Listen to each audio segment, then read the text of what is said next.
All right. So I want to start with the first thing that struck me about this album, obviously the music, but I want to start with the album cover because I think it speaks volumes on what the listener is about to embark on. So if Christian or Ryan or Steve, do you want to talk about the album cover and how vibrant and alive it is? And what was going on here? We got a heart there, we got a bird. You guys want to talk about that?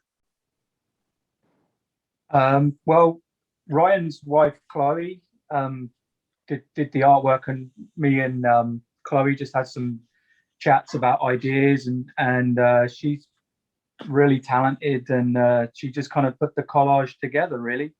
So that's kind of that's kind of it, really. Sorry, it's not particularly exciting answer, but I could probably grab Chloe. She's probably right here.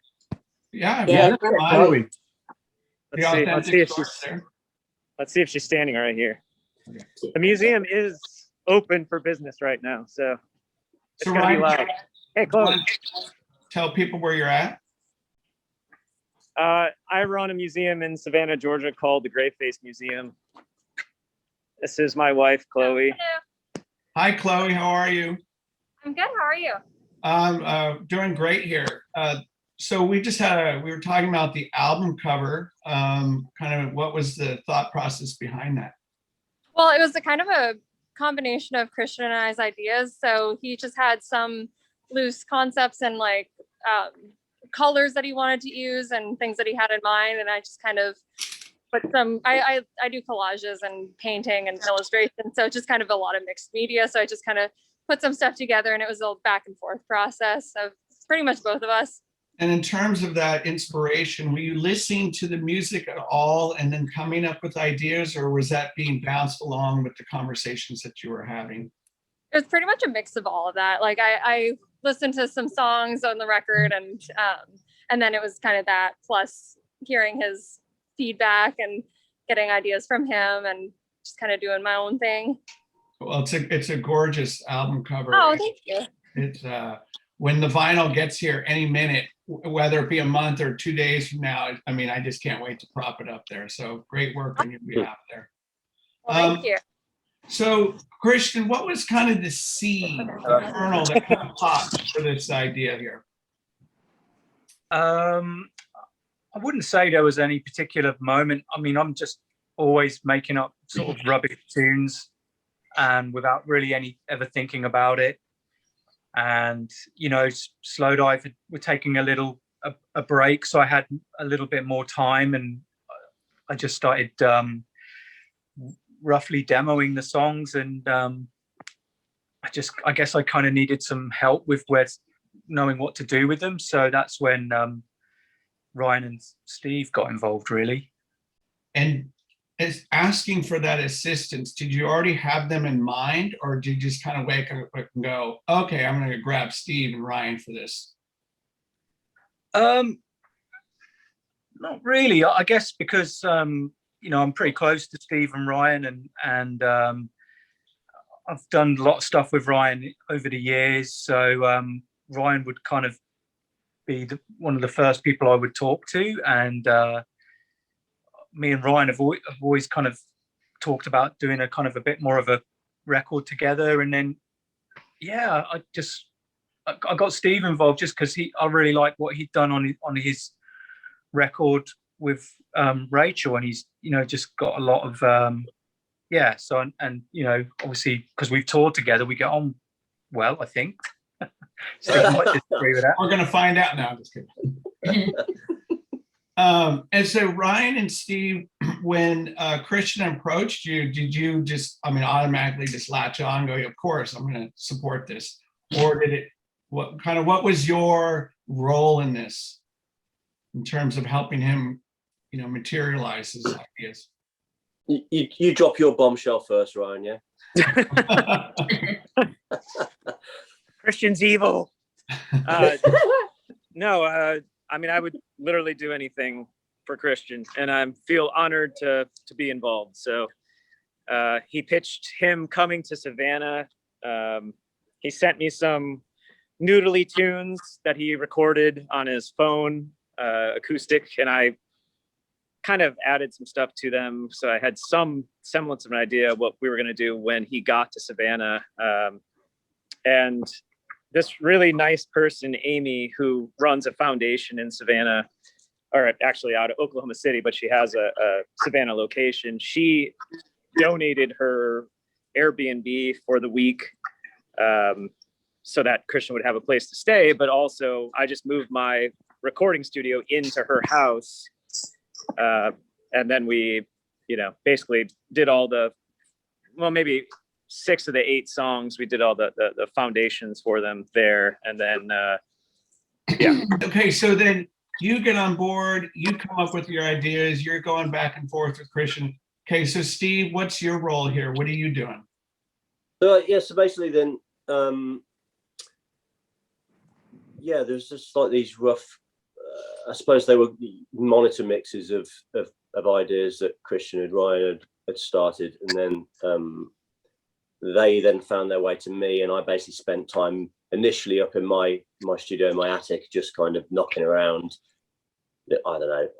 I'm like the worst keyboard player in the world, so anything I did like that I'm like one of those 2-finger players, you know what I mean? And it's more about just messing around with the sound of something to try and find something that is vaguely interesting, and then later you probably realize he's absolutely crap and doesn't make the mix, but did quite a bit of that kind of stuff. And then just I think with harmonies and stuff, it's interesting. I mean, I've only really since the Soft Cavalry, that's the first thing I've done where I actually did lead vocals on, because it was something that I wrote and became personal to me. But prior to that, most of my band life, I've always been the bass player and a backing vocalist in bands. So harmonies is something that comes really naturally to me. I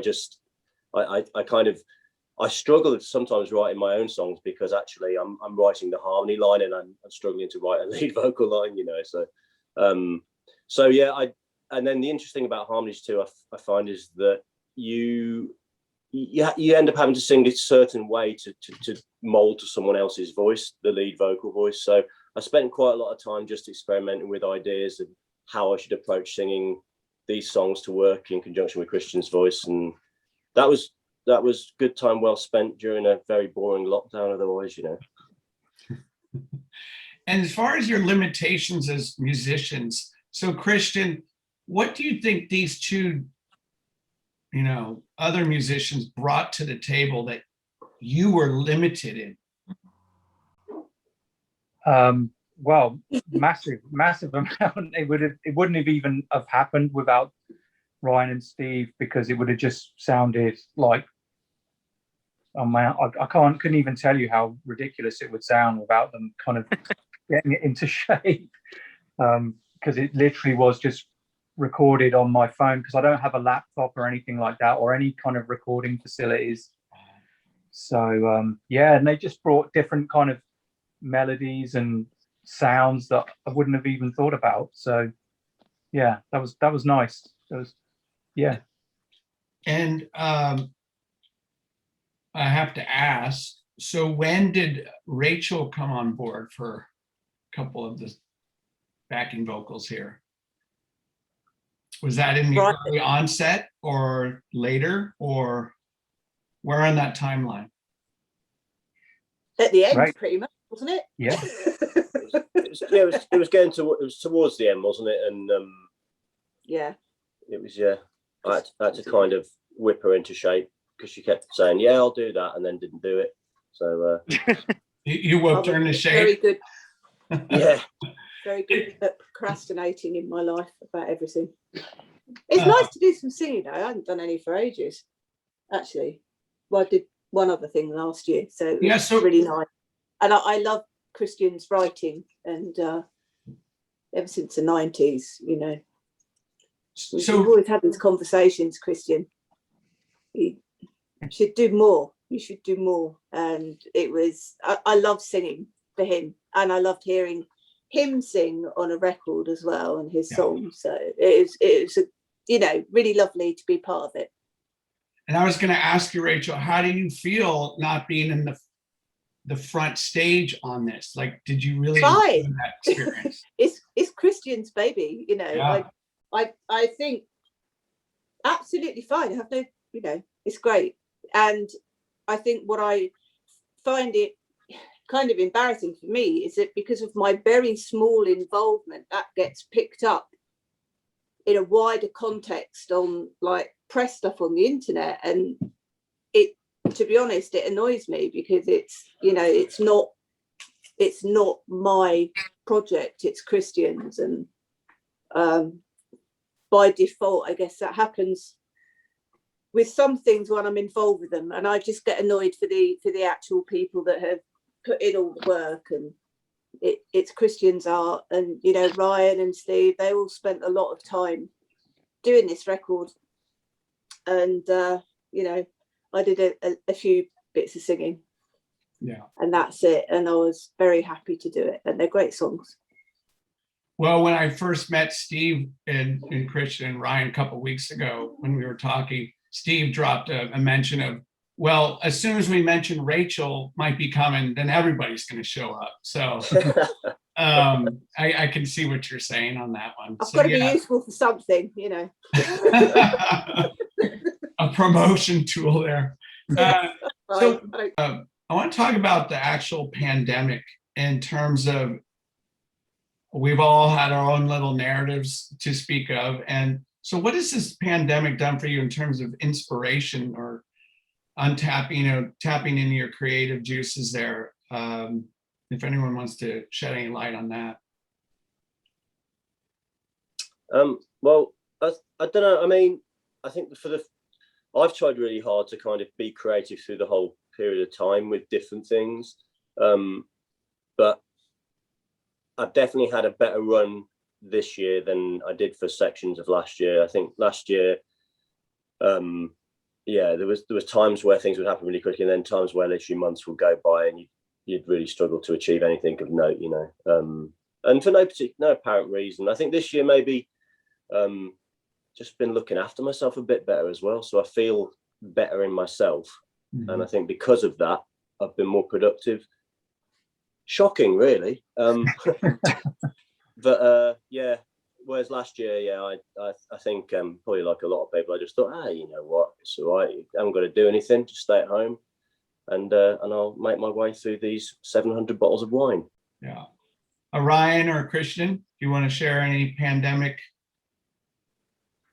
stories or anything that's coming about for you? It didn't really affect my universe at all because Georgia didn't close, so right. It's like nothing happened. I'm not suggesting it didn't happen, by the way. I'm saying where I live, nothing changed at all.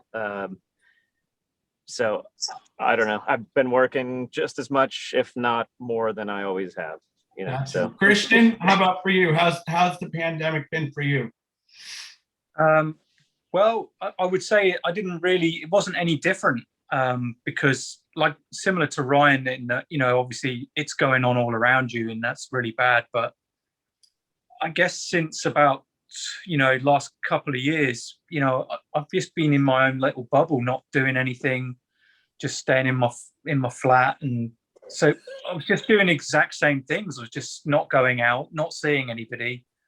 And I just pop out for a run every day. And that's been it for about 3 years. So it wasn't any different. Well, Beachy Head it's a really beautiful place on the south coast here in England, in Sussex. I'm sorry, Diane, I don't know if you're from England or not, so I might be telling you something you already know, but it's a really beautiful scenic place, but it's a bit weird because it's also one of the main suicide spots in the world. So you've kind of got this weird kind of mix of it's really beautiful, but yet people go and throw themselves off the cliffs there. I guess I kind of like that. I like that mix, and also there's that instrumental by Throbbing Gristle, which I really like, which is called Beachy Head. So that is why. And also couldn't think of anything else. Always the same with band names, isn't it? Yeah, it's difficult. Steve, Christian, Ryan, Rachel, thank you so much for this opportunity. It was Thank you great. for having me. For everything, William. Pleasure. Thank you for organising it. Yes, of course. And as I like to say to the artists I reach out to and do these things, always in your corner, always supporting the best of the best. So thank you very much. And we look forward to seeing you on stage and wherever that is and whenever that happens.